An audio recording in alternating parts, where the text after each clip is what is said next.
Mazmur 91. Dalam lindungan Allah. Orang yang duduk dalam lindungan yang maha tinggi dan bermalam dalam naungan yang maha kuasa akan berkata kepada Tuhan, tempat perlindunganku dan kubu pertahananku, Allahku yang kupercayai. Sungguh dialah yang akan melepaskan engkau dari jerat penangkap burung, dari penyakit sampar yang busuk. Dengan kepaknya ia akan menundungi engkau. Di bawah sayapnya engkau akan berlindung. Kesetiaannya ialah perisai dan pagar tembok. Engkau tak usah takut terhadap kedahsyatan malam, terhadap panah yang terbang di waktu siang, terhadap penyakit sampar yang berjalan di dalam gelap, terhadap penyakit menular yang mengamuk di waktu petang. Walau 1.000 orang rebah di sisimu dan 10.000 di sebelah kananmu, tetapi itu tidak akan menimpamu. Engkau hanya menontonnya dengan matamu sendiri dan melihat pembalasan terhadap orang-orang fasik. Sebab Tuhan ialah tempat perlindunganmu. Yang maha tinggi telah kau buat tempat perteduhanmu. Malapetaka tidak akan menimpa kamu, dan tulah tidak akan mendekat kepada kemahmu. Sebab malaikat-malaikatnya akan diperintahkannya kepadamu untuk menjaga engkau di segala jalanmu. Mereka akan menatang engkau di atas tangannya, supaya kakimu jangan terantuk kepada batu. Singa dan ular tedung akan kau langkahi. Engkau akan menginjak anak singa dan ular naga. Sungguh hatinya melekat kepadaku, maka aku akan meluputkannya. Aku akan membentenginya, sebab ia mengenal namaku. Bila ia berseru kepadaku, aku akan menjawab. Aku akan menyertai dia dalam kesesakan. Aku akan meluputkannya dan memuliakannya. Dengan panjang umur akan kukenyangkan dia, dan akan kuperlihatkan kepadanya keselamatan daripadaku. Puji Tuhan, shalom. Mari kita beri kemuliaan bagi Tuhan. Haleluya, haleluya, haleluya. Terpuji nama Tuhan. Bapak Ibu, kita pagi hari ini boleh merayakan kenaikan Tuhan Yesus. Ada satu kabar gembira yang sangat luar biasa, karena Tuhan Yesus naik ke surga untuk menyiapkan tempat bagi kita. Dan kita percaya pada saat yang akan kita nantikan, Tuhan Yesus pun akan menjemput kita kembali untuk mengangkat kita. Mari mulai angkat tangan kita, mulai menyembah Tuhan, mulai berkata-kata kepada Tuhan. Oh, terima kasih Tuhan, Engkau baik. Terima kasih Yesus, terima kasih.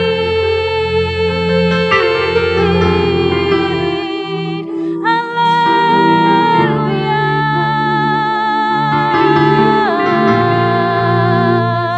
oh haleluya.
Tuhan. Shanananana.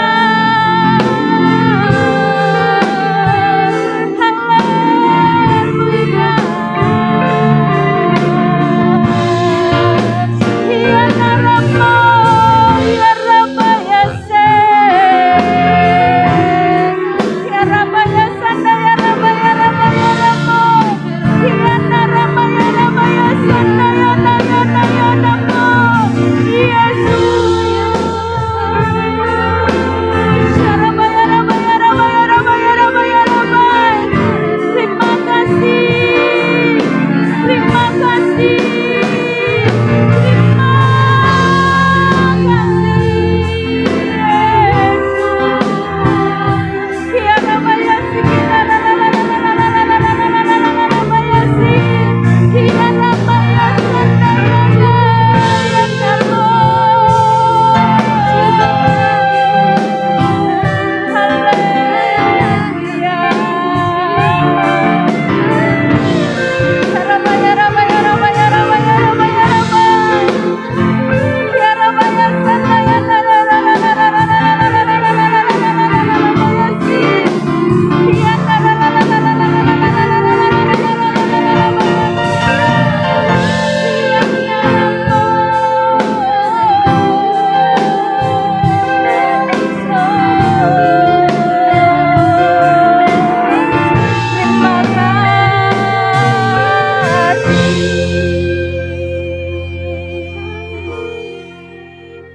Terima kasih.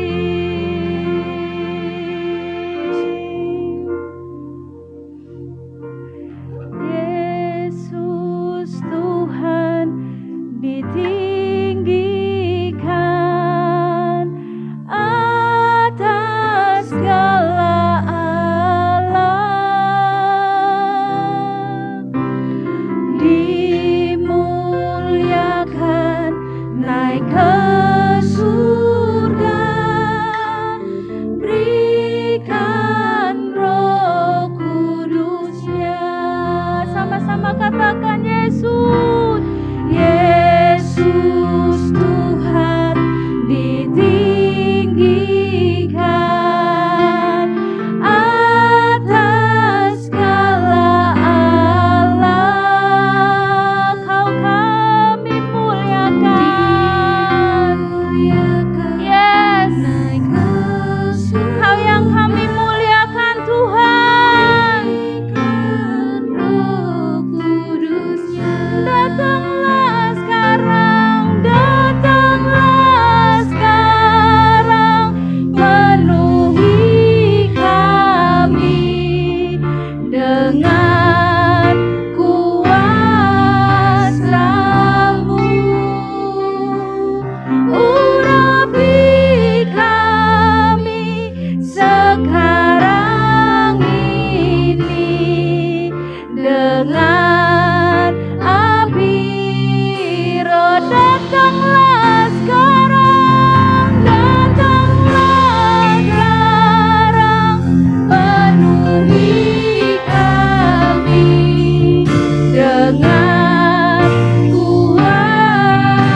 Kudus, Engkau melihat setiap kami. Pada saat ini dimanapun kami beribadah, di setiap rumah kami beribadah, mari urapi kami, hadirat-Mu turun, lebih lagi Roh Kudus.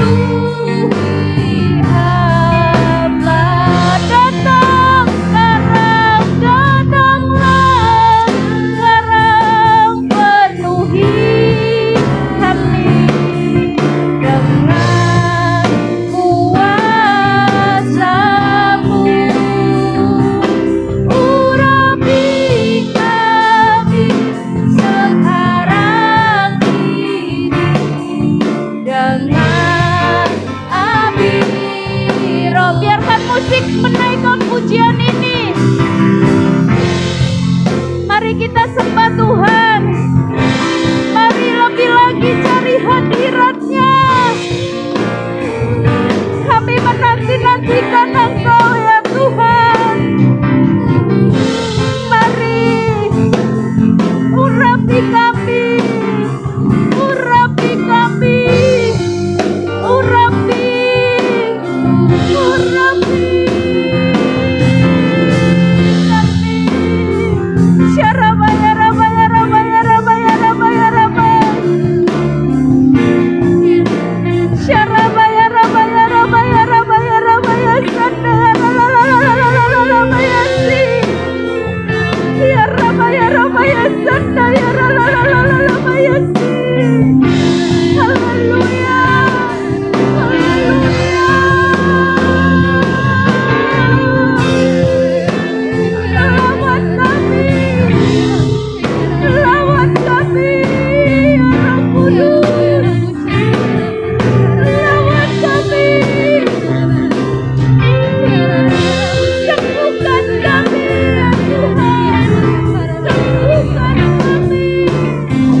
Mari lebih lagi Bapak Ibu, sembah Dia, sembah Dia, sembah Dia, sembah Dia. Sebab Tuhan senang disembah. Dia bersukacita pada saat kita mencari wajah-Nya, datang padanya, hampiri Dia, hampiri Dia. Syarabaya sanaya ramaya ramaya ramai, ya ramaya sanaya ramaya ramai. Kami perlu Engkau Tuhan, kami perlu Engkau, kami butuh Engkau Yesus Tuhan. Roh Kudus tuntun kami, Roh Kudus tuntun kami, pegang tangan kami Tuhan, pegang tangan kami. Syarabaya rabaya rabaya rabaya rabaya, Syarabaya rabaya rabaya rabaya rabaya rabaya rabaya rabaya rabaya, Syaralalalalalalalalalabaya, Sikiralalalalalalabaya.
Tuhan Yesus pernah berkata kepada murid-murid yang dikasihinya pada saat ia mengajak Simon, Yakobus, dan Yohanes untuk ia berdoa di Taman Getsemani. Bahkan ia berkata, "Tidak bisakah engkau berdoa sejam saja?" Bapak Ibu, saat ini Tuhan berkata kepada kita, bisakah kita menanti-nantikan Dia pada saat Dia turun kedua kalinya untuk mengangkat kita? Apakah Ia memperoleh iman kita, hati kita? Saat ini Tuhan berkata, bisakah kita menanti Dia, bersabar menanti Dia? Jangan pernah bosan mencari wajah-Nya. Jangan pernah bosan untuk menyembah-Nya. Jangan pernah bosan untuk berkata-kata kepada Tuhan. Karena Dialah kita yang hidup, Bapak Ibu. Dialah kita yang hidup. Bahkan Ia menunjukkan Ia berkunjung kepada murid-murid-Nya. Dan saat ini saya percaya bahwa Tuhan Yesus pun berkunjung kepada kita, mengunjungi kita dan berkata, "Aku ini Yesus hidup di antaramu. Aku ini Yesus yang disalib untukmu. Dan saat ini aku datang membuktikan bahwa aku hidup. Aku Allah yang hidup. Allah yang mengasihimu. Allah yang mengampunimu. Dan Allah yang mencintaimu lebih dari nyawanya sendiri. Dan saat ini, mari Bapak Ibu, saudara adik-adik semua yang hadir, yang menonton, yang beribadah kepada Tuhan, mari berkata kepada Tuhan, kami mengasihimu Tuhan, kami mencintaimu Tuhan, ampuni kami, ampuni kami, ampuni kami. Terima kasih untuk kesempatan yang Kau beri bagi kami, untuk kami berubah ya Tuhan Yesus, untuk kami setia menanti-nantikan Engkau,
Hosana bagimu Tuhan, Hosana bagimu Yesus, Hosana bagi Raja, Raja segala Raja.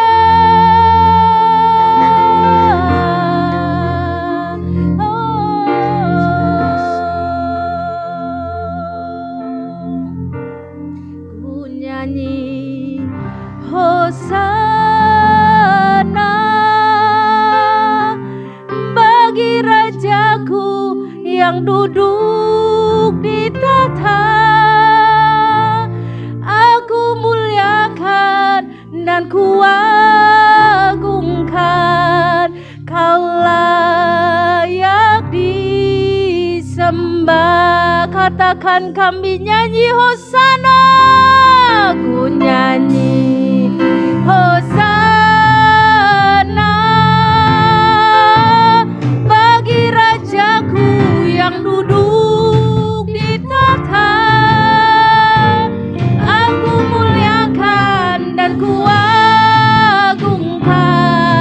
Kau layak disembah. Lebih lagi katakan Hosana bagi Rajaku yang duduk di tahta. Aku muliakan dan kuagungkan, Kau layak disembah. Ku nyanyi Hosana, ku nyanyi Hosana bagi Rajaku yang duduk di tahta. Aku muliakan dan kuagungkan, Kau layak disembah.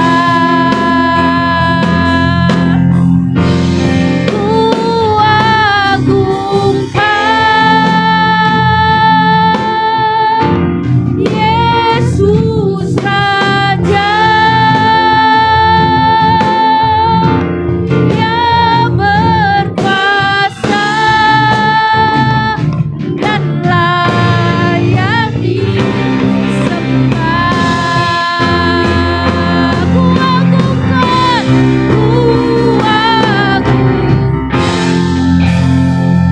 Yesus Raja, Engkau Raja kami, Engkau Raja kami, Dia berkuasa dan layak disembah.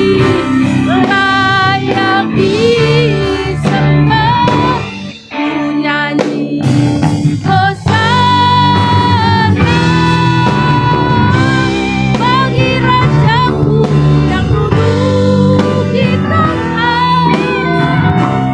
Aku muliakan dan kuagungkan, Kau layak disembah. Kau layak disembah. Kau layak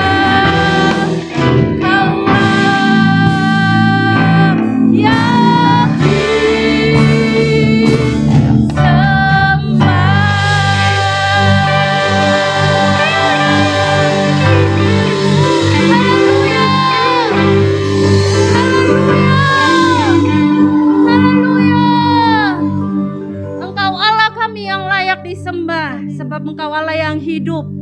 Dan itu terbukti Engkau menyediakan tempat bagi kami ya Tuhan di surga.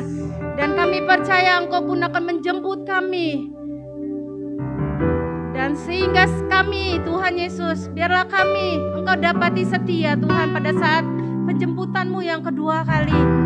Dan pada saat ini Tuhan, firman-Mu yang akan menguatkan kami, firman-Mu yang akan meneguhkan kami, firman-Mu yang akan mengajarkan kami, yang memperbaiki kelakuan kami Tuhan, dan membawa kami kepada kebenaran-Mu Tuhan. Dan firman-Mu boleh disingkapkan atas setiap kami Tuhan.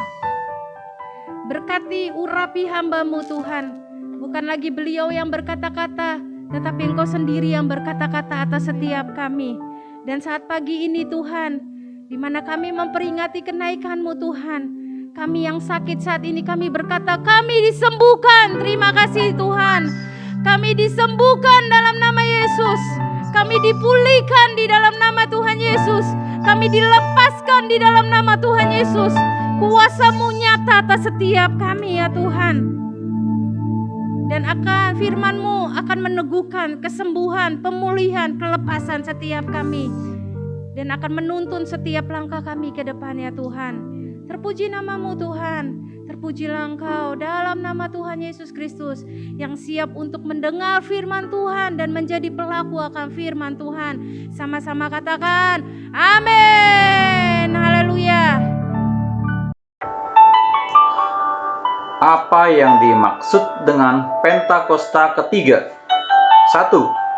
Pentakosta ketiga adalah pencurahan Roh Kudus yang dahsyat di zaman ini, melebihi yang terjadi di Azusa Street. 2. Pentakosta ketiga akan mengakibatkan penuaian jiwa yang terbesar dan yang terakhir sebelum Tuhan Yesus datang kembali. 3. Pentakosta ketiga akan membangkitkan generasi Yeremia, yaitu anak-anak muda yang dipenuhi Roh Kudus, cinta mati-matian kepada Tuhan Yesus, tidak kompromi terhadap dosa, dan akan bergerak untuk memenangkan jiwa. 4. Pentakosta ketiga lahir di Indonesia dan bergerak ke bangsa-bangsa. Gerakan ini dari timur ke barat dan akan kembali ke Yerusalem. 5. Pentakosta ketiga akan memberikan kuasa untuk menyelesaikan amanat agung, dan setelah itu Tuhan Yesus datang kembali. Amin.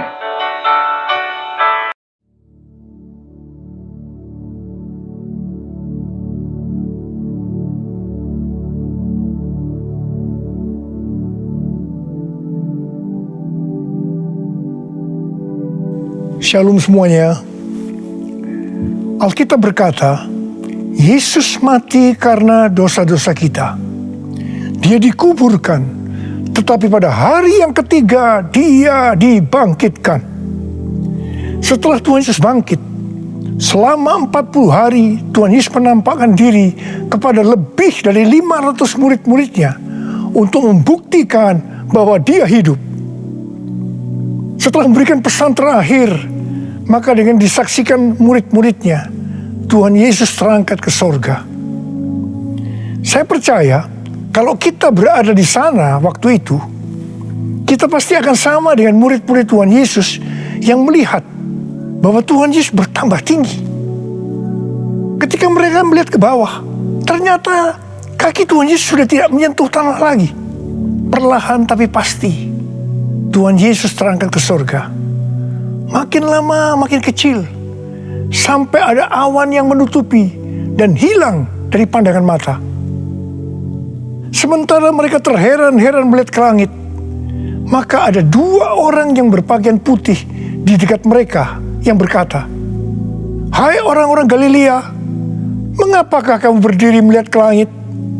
Yesus ini yang terangkat ke sorga meninggalkan kamu, akan datang kembali dengan cara yang sama seperti kamu melihat dia naik ke sorga." Dari ayat ini saya percaya kalau yang melihat Tuhan Yesus naik ke sorga adalah murid-murid Tuhan Yesus, maka yang akan melihat Tuhan Yesus turun dari sorga menjemput gerejanya adalah murid-murid Tuhan Yesus. Tuhan Yesus berkata dalam Yohanes 14 ayat 1-3, "Janganlah gelisah hatimu. Percayalah kepada Allah. Percayalah juga kepadaku. Di rumah Bapa-Ku banyak tempat tinggal. Jika tidak demikian, tentu Aku mengatakannya kepadamu. Sebab Aku pergi ke situ untuk menyediakan tempat bagimu. Dan apabila Aku telah pergi ke situ dan telah menyediakan tempat bagimu, Aku akan datang kembali dan membawa kamu ke tempatku, supaya di tempat di mana Aku berada, kamu pun berada." Pesan Tuhan Yesus ini ditujukan untuk murid-muridnya. Karena itu, Kalau kita mau ikut dalam pengangkatan, maka kita harus menjadi murid Tuhan Yesus. Murid Tuhan Yesus adalah kita-kita yang hidupnya sama seperti Kristus telah hidup. Karena kita hidup sama seperti Kristus telah hidup, maka kita akan menjadi serupa dengan gambarnya. Roma 8 ayat 29 berkata, sebab mereka yang dipilihnya dari semula, mereka juga ditentukannya dari semula untuk menjadi serupa dengan gambaran anaknya, supaya ia, anaknya itu, menjadi yang sulung di antara banyak saudara. Jadi goal kita sebagai orang percaya adalah menjadi serupa dengan gambar Yesus. Memasuki tahun 2021, Tuhan memberikan tema bahwa tahun 2021 adalah tahun integritas. Kita harus menjadi orang yang berintegritas, yang artinya kita berbicara dan melakukan apa yang kita percayai sesuai dengan kebenaran firman Allah. Jadi, kita harus hidup dengan jujur dan tulus di hadapan Tuhan.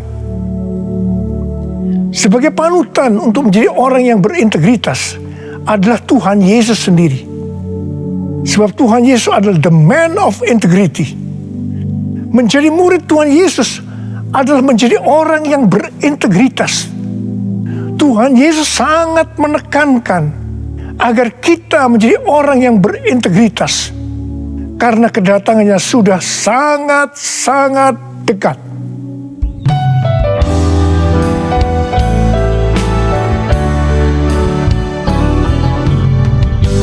All my life you have been faithful, and all my life you have been so good. With every breath that I am able, I will sing of the goodness of God. All my life you have been faithful, and all my life you have been so good. With every breath that I am able, I will sing of the goodness of God. I will sing of the goodness of God.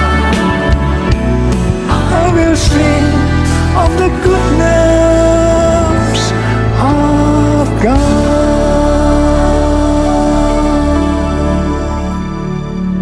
Ibrani 7 ayat 25 berkata, karena itu ia sanggup juga menyelamatkan dengan sempurna semua orang yang oleh Dia datang kepada Allah.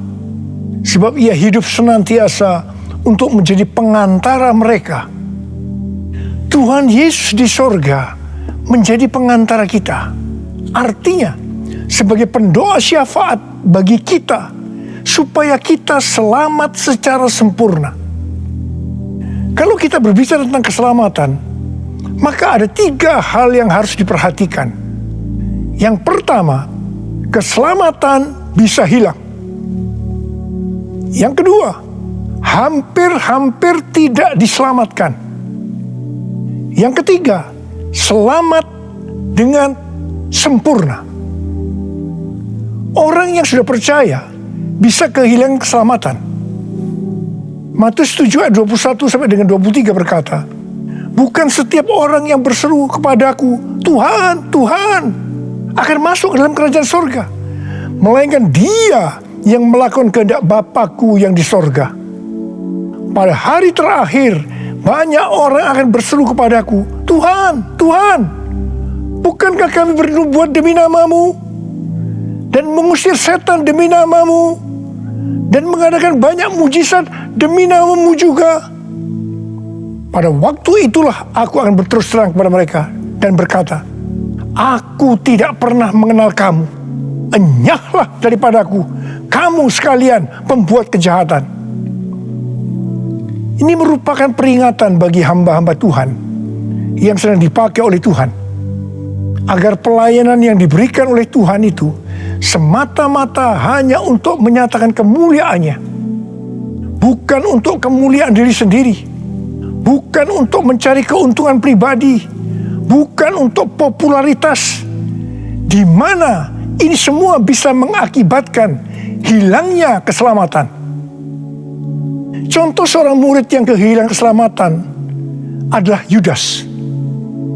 Yudas mengikut Yesus begitu lama, bahkan dicatat dalam Lukas 9 ayat 1 sampai dengan 6, ia bersama murid-muridnya yang lain pernah melakukan berbagai mujizat dan pelayanan kesembuhan.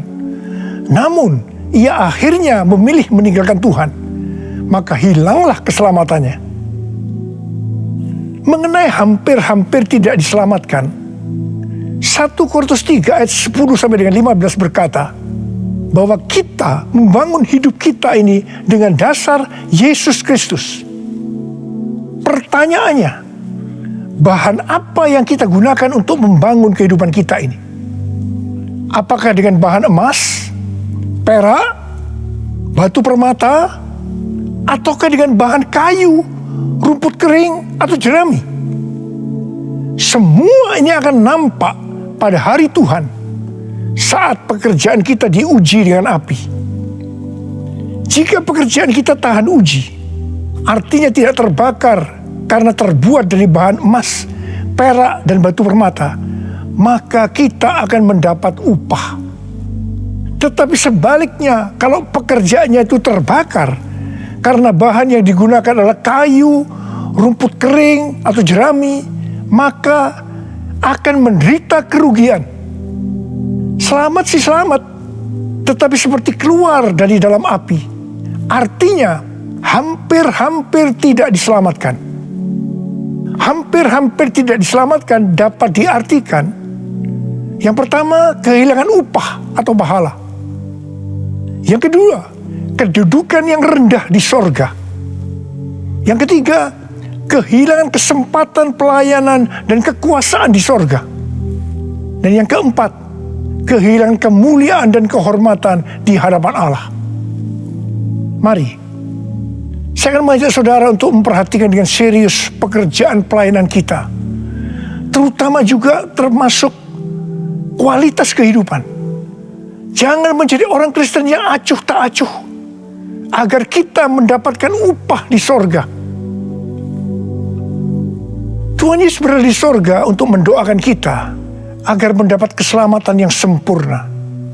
Bukan untuk kehilangan keselamatan, atau bukan hampir-hampir tidak diselamatkan. Supaya doa Tuhan Yesus ini terjadi, maka sesuai dengan 2 Petrus 1 ayat 5 sampai 11 dikatakan bahwa kita harus berusaha dengan sungguh-sungguh, berusaha menambahkan kepada iman kita kebajikan. Artinya berbuat baik. Kemudian tambahkan lagi pengetahuan. Kemudian tambahkan lagi penguasaan diri. Tambahkan lagi ketekunan.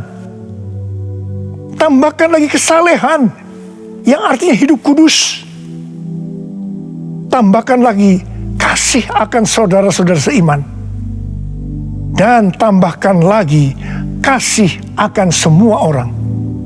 Kalau kita melakukan ini semua dengan sungguh-sungguh, maka kita akan lebih mengenal Tuhan Yesus Kristus. Dan kita tidak akan pernah tersandung. Dengan demikian, kita akan dikaruniakan hak penuh untuk memasuki kerajaan kekal, yaitu kerajaan Tuhan dan Juru Selamat kita, Yesus Kristus. Artinya kita mendapatkan keselamatan yang sempurna. Haleluya! Oh haleluya! Oh haleluya! Haleluya! Haleluya! Oh haleluya!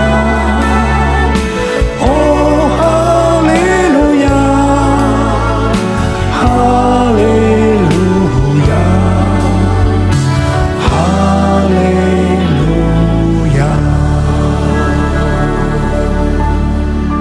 yang terakhir dari Tuhan Yesus untuk murid-muridnya terdapat dalam Kisah Para Rasul 1 ayat 8 yang berkata, "Tetapi kamu akan menerima kuasa kalau Roh Kudus turun ke atas kamu, dan kamu akan menjadi saksiku di Yerusalem dan di seluruh Yudea dan Samaria dan sampai ke ujung bumi."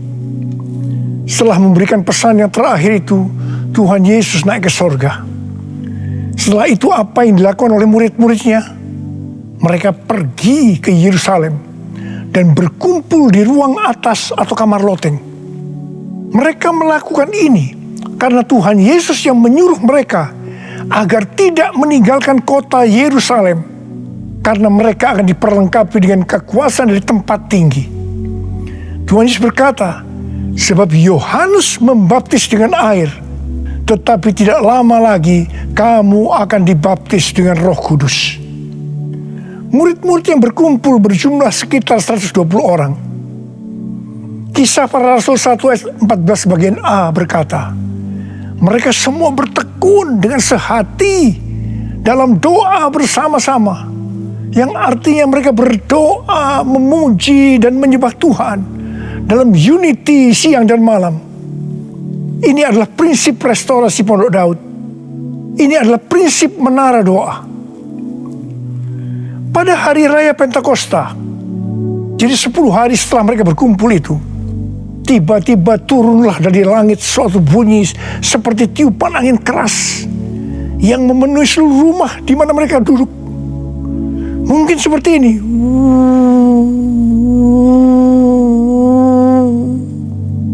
Dan tampaklah kepada mereka lidah-lidah seperti nyala api yang bertebaran dan hinggap pada mereka masing-masing.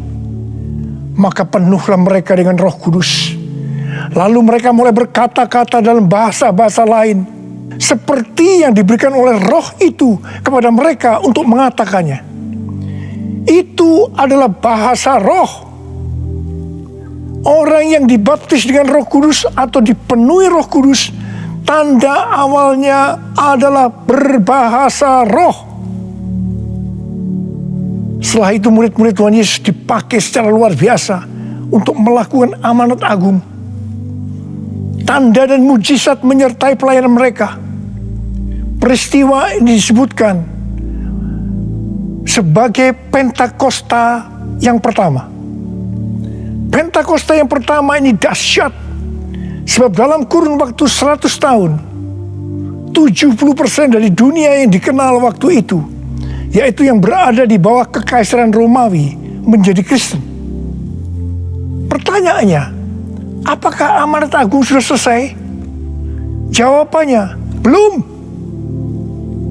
Karena itu pada tahun 1906, kembali Roh Kudus dicurahkan di Azusa Street, yang disebutkan sebagai Pentakosta yang kedua.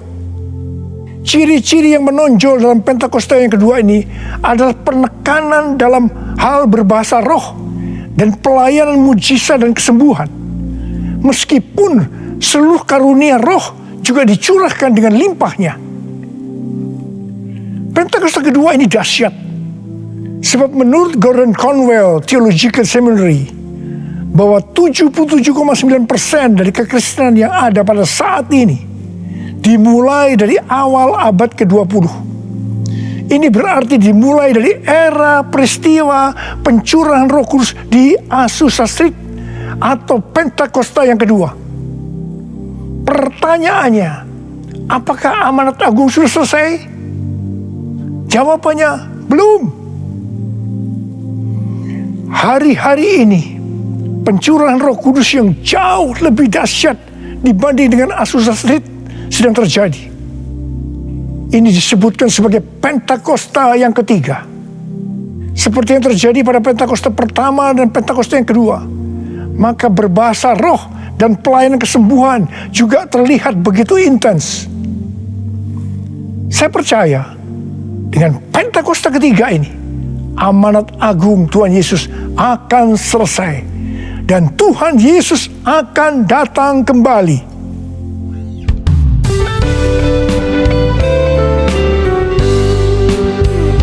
Curahkanlah kuasa-Mu Tuhan, mujizat terjadi di tempat ini. Curahkanlah kuasa-Mu Tuhan, mujizat terjadi sekarang ini. Curahkanlah kuasa-Mu Tuhan, mujizat terjadi di tempat ini. Curahkanlah kuasa-Mu Tuhan, mujizat terjadi sekarang ini. Mujizat terjadi sekarang ini. Mujizat terjadi sekarang ini. Rasul Paulus berkata dalam 1 Korintus 14 ayat 5 bagian A, "Aku suka supaya kamu semua berkata-kata dengan bahasa roh." Selain itu dalam 1 Korintus 14 ayat 18, Rasul Paulus juga berkata, "Aku mengucap syukur kepada Allah bahwa aku berkata-kata dalam bahasa roh lebih daripada kamu semua." Saya sangat mengaminkan apa yang dikatakan oleh Rasul Paulus ini. Dan saya juga berdoa agar apa yang dikatakan oleh Rasul Paulus ini juga terjadi pada kita. Yang percaya katakan amin. Apa yang terjadi kalau kita berbahasa roh? Yang pertama, kita akan lebih berani bersaksi tentang Yesus. Kita ingat Petrus, di mana sebelum dia dibaptis dengan Roh Kudus, dengan tanda awal berbahasa roh, dia pernah menyangkal Yesus sebanyak 3 kali sebelum ayam berkokok. Setelah berbahasa roh, dia berani bersaksi tentang Tuhan Yesus, tidak peduli disesah dan dipenjarakan. Yang kedua, kalau kita berbahasa roh, maka sesuai dengan 1 Korintus 14 ayat 4 dikatakan, siapa yang berkata-kata dalam bahasa roh, dia membangun dirinya sendiri. Yang artinya, kalau kita berbahasa roh, kita membangun iman kita. Yang ketiga, kalau kita berbahasa roh, kita akan lebih merasakan hadiratnya dan lebih intim dengan dia. Karena ketika kita berbahasa roh, kita berkata-kata kepada Allah, bukan kepada manusia. Yang keempat, kalau kita berbahasa roh, kita akan bisa berdoa lebih lama lagi. Dan yang kelima, sesuai dengan 1 Korintus 14 ayat 14 dan 15 yang berkata, sebab jika aku berdoa dengan bahasa roh, maka rohkulah yang berdoa, tetapi akal budiku tidak turut berdoa. Jadi apakah yang harus kubuat? Aku akan berdoa dengan rohku, tetapi aku akan berdoa juga dengan akal budiku. Aku akan menyanyi dan memuji dengan rohku, tetapi aku akan menyanyi dan memuji juga dengan akal budiku. Mari, bagi yang mau melakukan kata bersama saya, amin. Datanglah sekarang, penuhi kami dengan kuasa-Mu, urapi kami sekarang ini dengan api Roh-Mu. Roh Kudus, ini hamba-Mu. Roh Kudus, penuhi hamba-Mu. Saya berdoa buat saudara. Ada berapa banyak di antara saudara yang rindu untuk dipenuhi dengan Roh Kudus hari ini? Ada berapa banyak yang rindu untuk dibaptis dengan Roh Kudus, dengan tanda awal berbahasa roh? Saya boleh angkat tangan. Katakan bersama saya sekali lagi. Anointing fall on me. Anointing fall on me. Let the power of the Holy Spirit fall on me.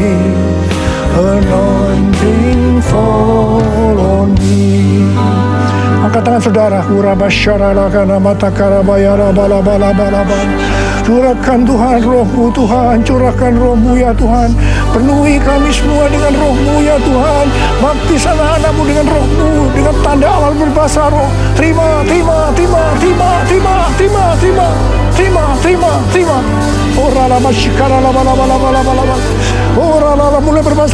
Mulai berbahasa roh. Serius mulai dapat berbahasa roh.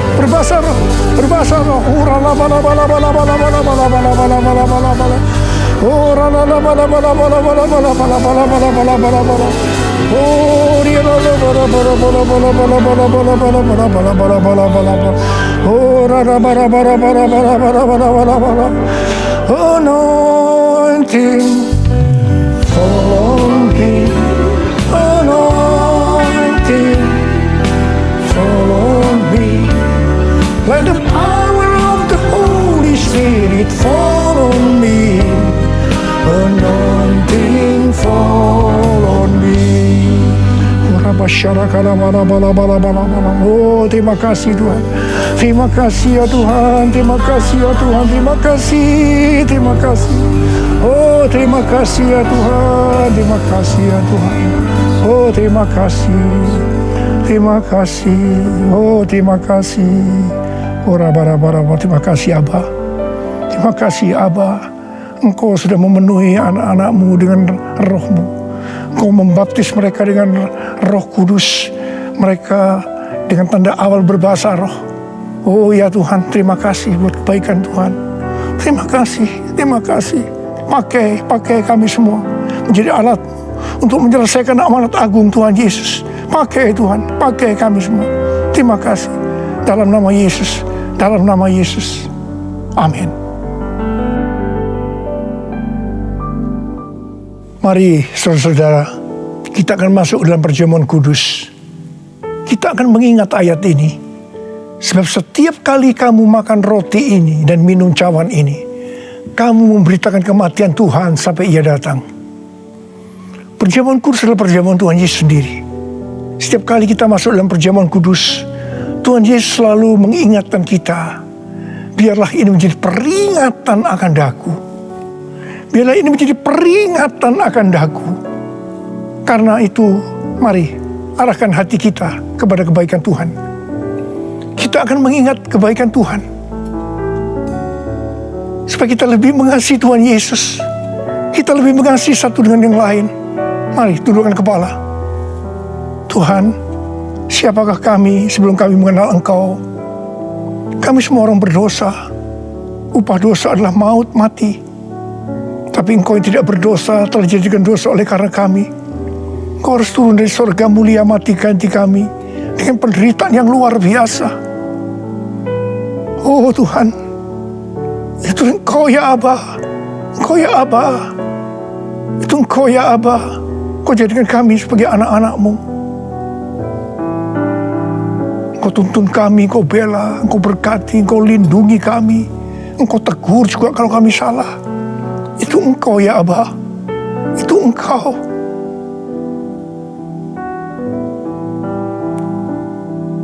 Tuhan akan memberkati saudara dan saya melalui perjamuan kudus ini.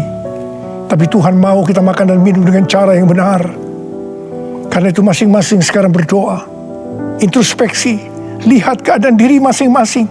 Jangan menyimpan dosa.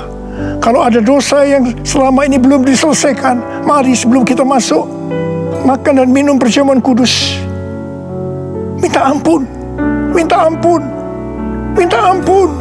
Ampuni saya Tuhan. Katakan ampuni saya Tuhan. Ampuni saya. Ya Tuhan, Kau lihat anak-anak-Mu Tuhan. Mereka sedang menyelesaikan dengan Engkau. Mereka sedang minta ampun. Ampuni mereka ya Abah. Ampuni mereka.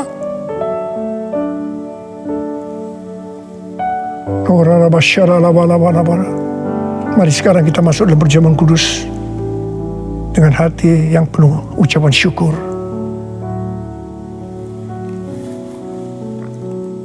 Sekarang mari angkat roti di tangan kanan kita tinggi-tinggi. Sebab apa yang telah kuteruskan kepadamu telah aku terima dari Tuhan. Itu bahwa Tuhan Yesus pada malam waktu ia diserahkan mengambil roti. Dan sesudah itu ia mengucap syukur atasnya. Ia memecah-mecahkan dan berkata, inilah tubuhku yang diserahkan bagi kamu. Perbuatlah ini menjadi peringatan akan aku. Saudara dikasih Tuhan, bukankah roti yang kita pecah-pecahkan ini adalah persekutuan kita dengan tubuh Kristus? Mari kita makan dalam nama Yesus.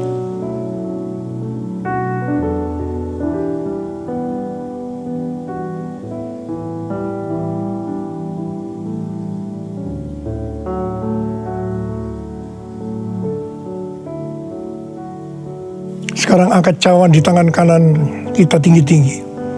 Demikian juga yang mengambil cawan sudah makan lalu berkata, cawan ini adalah perjanjian baru yang dimeteraikan oleh darahku. Perbuatlah ini setiap kali kamu meminumnya menjadi peringatan akan aku. Saudara dikasih Tuhan, bukankah cawan pengucapan syukur yang atasnya kita ucapkan syukur adalah persekutuan kita dengan darah Yesus? Mari kita minum dalam nama Yesus.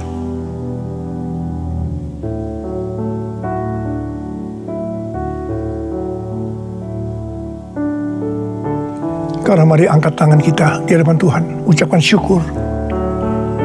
Dengan suara, jangan diam. Katakan, Tuhan, terima kasih ya Tuhan. Terima kasih ya Tuhan, terima kasih. Kami bersyukur padamu ya Tuhan. Oh, rana bakana mayara la bala bala bala bala. Oh, terima kasih, terima kasih. Oh Tuhan, terima kasih, Engkau baik. Engkau baik ya Tuhan, Engkau baik ya Tuhan. Engkau baik. Mari kita katakan bersama, Tuhan Yesus. Tuhan Yesus, Engkau baik. Terima kasih buat kebaikan-Mu ya Tuhan. Terima kasih buat kebaikan-Mu. Oh Jesus. All my life you have been faithful. All my life you have been so good. With every breath that I am able, I will sing all the goodness of God. All my life you have been faithful, and all my life you have been so good. With every breath that I am able, I will sing of the goodness of God. I will sing of the goodness of God. I will sing of the goodness of God.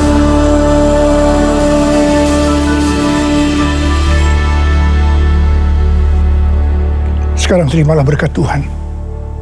Kasih karunia yang berlimpah-limpah daripada Allah Bapa dalam Anak yang tunggal Yesus Kristus. Persekutuan yang manis dengan Roh Kudus menyertai saudara sekalian mulai hari ini. Sampai Tuhan Yesus datang kembali menjemput kita di awan-awan dan bahkan sampai selama-lamanya. Yang percaya bersama-sama katakan, amin.